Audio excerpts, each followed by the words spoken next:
There is something powerful, something divine in surrender. Not the surrender of defeat, but the surrender of trust.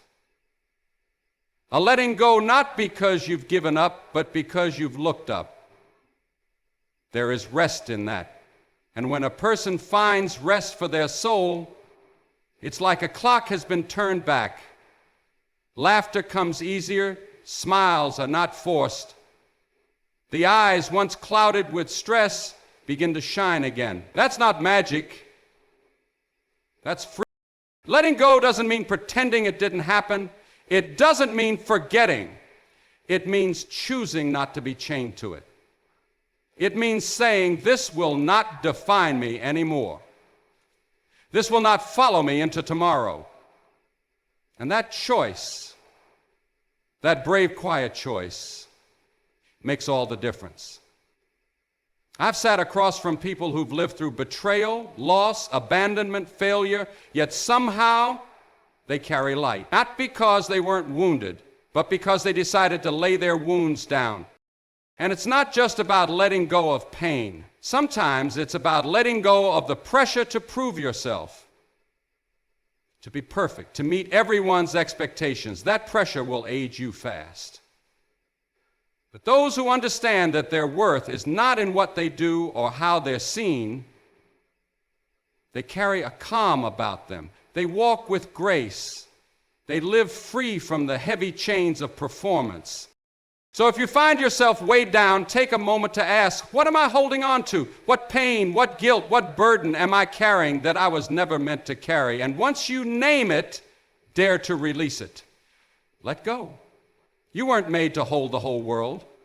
You weren't made to carry the weight of every wrong. You were made to live with open hands and a trusting heart. And when you do that, when you surrender the weight and stop wrestling with what you cannot fix, you'll find something amazing. Your soul will rise. Your face will soften. Your joy will return. And people will look at you and say, you seem so light, so alive. Staying vibrant to staying alive in the deepest sense of the word is not found in taking more. It's found in giving more. A life spent in service is a life that doesn't wear down, but is renewed daily. You can see it clearly in the lives of those who give their time, their energy, their kindness, not for recognition, not for reward, but because love compels them. Their youth is not in their skin, it's in their spirit. And their spirit glows. There's a joy in their steps that no money can buy, a warmth in their eyes that no cosmetic can create. It's the kind of beauty that only flows from a heart that has made room for others. When you live with your hands open, ready to help, ready to bless, ready to serve, you're not losing energy, you're gaining life. The very act of pouring into someone else breathes life back into you. Think of it like a river. A river that flows becomes clean, refreshing, alive. But a body of water that holds everything in, never giving, never moving, it grows stagnant. So it is with the human soul. When you give, you move. When you love, you live. When you serve, you shine. You don't need to travel far or do something grand. Sometimes the most powerful acts of service are the quiet ones. A listening ear, a kind word, a meal shared, a burden lifted. These are the invisible threads that hold communities together, and they are also the habits that keep the human heart beating strong and young. Because when you focus on others, you stop obsessing over yourself. And when the self shrinks, peace grows. The irony is that the more you try to protect your own comfort, the more anxious and restless you become. But when you step into someone else's world, when you offer compassion, when you make someone's burden lighter, you find a strange and beautiful truth. Joy increases. And with it comes a lightness that no product can manufacture. You want to look younger? Start serving. Start smiling for someone else's sake. Start waking up with the question, who can I bless today, instead of what's in it for me? The world tells us to preserve, to protect, to guard our time and resources like treasure. But the treasures that keep us young are not the ones we store, they are the ones we give away. Generosity is a fountain that never runs dry because every time it flows out, something new is born within. It's in that outpouring that we find the reason we were made. We weren't created just to survive. We were made to lift others up. And when we do that, something eternal touches our very existence. There is something about serving others that keeps the heart soft.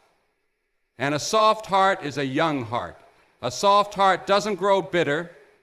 It doesn't age in anger. It doesn't close itself off. It remains open to wonder, open to beauty, open to the joy of simply being alive, and that openness keeps the spirit from growing old no matter how many candles are on the cake. You may not always have youth in your body, but you can always have youth in your soul, and that youth is preserved through love, not fleeting, self-serving love, but the deep kind, the kind that gives, the kind that gets down on its knees, the kind that listens more than it speaks, the kind that sacrifices without asking for anything in return. So if you're looking for the secret to staying vibrant, don't look in the mirror. Look in the eyes of the person next to you. Ask how you can help. Ask how you can heal. Ask how you can serve. And as you do, watch what happens to your face, to your posture, to your heart. It will come alive in ways you didn't know were possible. And others will see it. They'll wonder what your secret is, and you'll know it wasn't something you found in the world. It was something you gave away.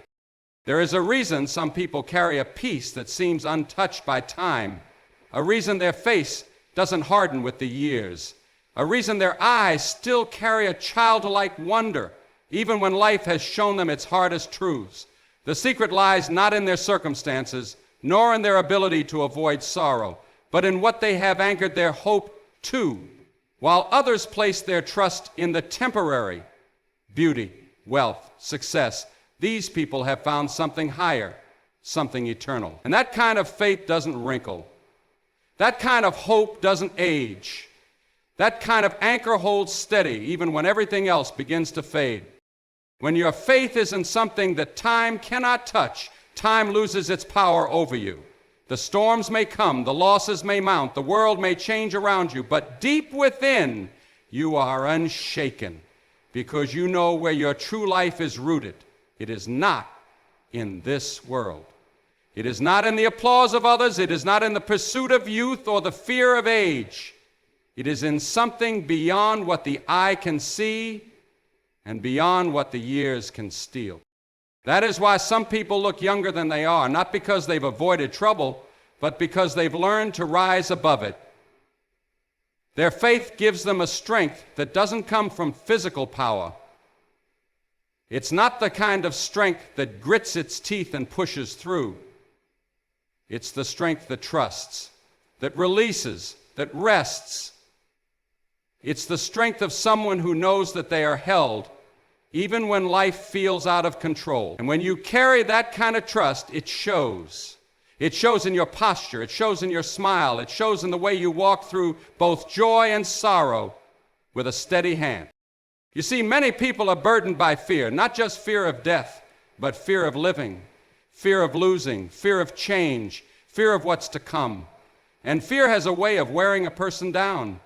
It tires the body. It strains the nerves. It carves lines into the face long before age ever does. But faith, real faith, pushes fear out. It replaces it with confidence, not in self, but in the one who holds all things together. And that confidence gives rest to the soul. Rest. That's what faith offers. Not an escape from the world's troubles, but a place to stand in the midst of them. And when your soul is at rest, it reflects in your whole being. You sleep better. You smile more easily. You forgive more quickly. You stop wasting time trying to control what's out of your hands. And somehow, without even realizing it, you begin to look different. Lighter, brighter, younger. Faith is not a denial of reality. It's not pretending everything is fine when it isn't. It's not closing your eyes and hoping for the best. It's opening your eyes fully seeing the brokenness, the loss, the disappointments, and choosing to believe that there is still a greater story being written, that there is meaning in the midst of the mess, that you are never alone, never forgotten, never abandoned. That kind of belief breathes life into the spirit, and a living spirit keeps the body from growing old before its time. There is a reason Scripture says that the inward person is being renewed day by day, that even as the outer body ages, the spirit can grow stronger, more beautiful, more vibrant.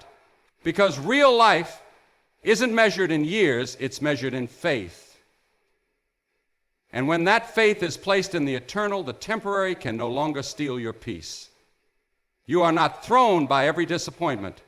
You are not crushed by every delay. You live from a deeper place, and that place is what keeps you looking young, not just in your face, but in your soul. So many chase youth by reaching backward, trying to reclaim something that time has taken. But those who live by faith don't need to reach backward. They walk forward, eyes lifted, hearts anchored, because they know the best is not behind them. The best is yet to come. And that hope, that steady, glowing, living hope, it renews them every single day. When people say, "You don't look your age," maybe what they're really seeing is your faith. Maybe they're seeing peace in your eyes, strength in your step, joy in your smile. And all of that, that's the mark of someone who knows where their hope comes from. Someone who has placed their trust in what time cannot take. Someone who has found life in the eternal. Yeah. Ready for keynote 6 you are. Absolutely. Here's the expanded version of the 6th keynote, wrapped in that warm, reverent, soul-awakening tone that echoes eternal truth and heartfelt encouragement.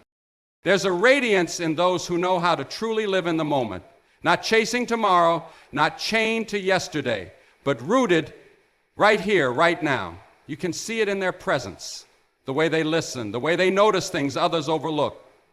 They're not rushing through life. They're not wasting time trying to be somewhere else.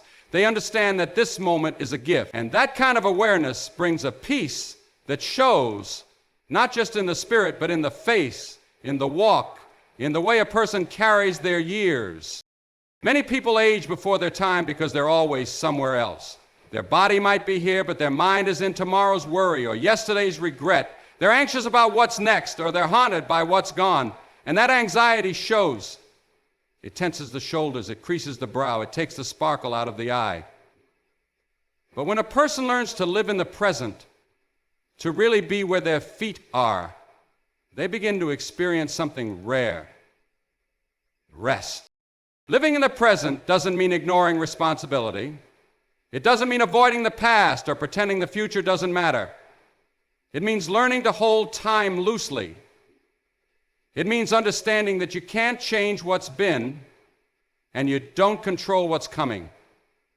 All you have truly is this moment. And when you receive it, when you enter into it fully, you find something sacred. You find the presence of peace. This peace, the kind that guards the heart, it only settles on the one who's willing to slow down, to breathe, to listen, to feel the weight of now. And those who practice that stillness, they age differently. Their years may be many, but their spirit stays young. Their face stays soft. Why? Because stress and fear haven't been given permission to build a nest in their soul. They've chosen instead to live each moment as a holy offering, to be fully present with people, to see the sky, to hear the birds, to savor the laughter, to hold the silence. These things don't just make life sweeter, they make the spirit lighter. You want to see the difference between aging in fear and aging in grace? Look at someone who's made peace with time. They're not racing it. They're not fighting it. They're walking with it. They've learned to say, this is enough. Today is enough. And that contentment, that holy satisfaction, it keeps their soul from growing weary. That's what youth really is, not the absence of years, but the presence of wonder. Children look young because they still know how to wonder. They're still curious, still amazed, still present. And the person who stays young in spirit is the one who never lets go of that wonder, who still finds joy in simple things, who still gives thanks for ordinary blessings, who sees each sunrise not as just another day, but as a divine invitation to begin again. That posture of gratitude, it transforms the way you carry life. It lifts your head, it softens your gaze, it brings color back to your world. And isn't that what makes someone truly radiant? Not perfection, not polished appearances, but a heart that's awake, a spirit that's engaged, a soul that's alive in the now. The world will always push us to the next thing, to rush, to strive, to chase. But the ones who resist that pressure, the ones who choose instead to slow down and live, they carry something that others notice. They may not have fewer wrinkles, but they carry less weight. And that difference, it's unmistakable. So if you want to look younger, live fuller, and walk lighter, don't try to rewind the clock. Try to redeem the moment, this moment, right here, right now. Stop, breathe, give thanks, let go, listen to the quiet, watch the wind move the trees. Smile at someone without needing a reason. Let your heart be awake to the life you've been given, because life, when lived with presence and peace, will not make you younger in years, but it will keep your spirit young. And that kind of youth, the kind that glows from the inside out, is not something the world can give. It's a gift. And those who receive it will find that time loses its power because they're not afraid of what's coming and they're not trapped in what's gone. They are here, fully here, and in that place of presence they find life, and in that life they shine. Would you like me to format the full speech now from all 6 expanded keynotes?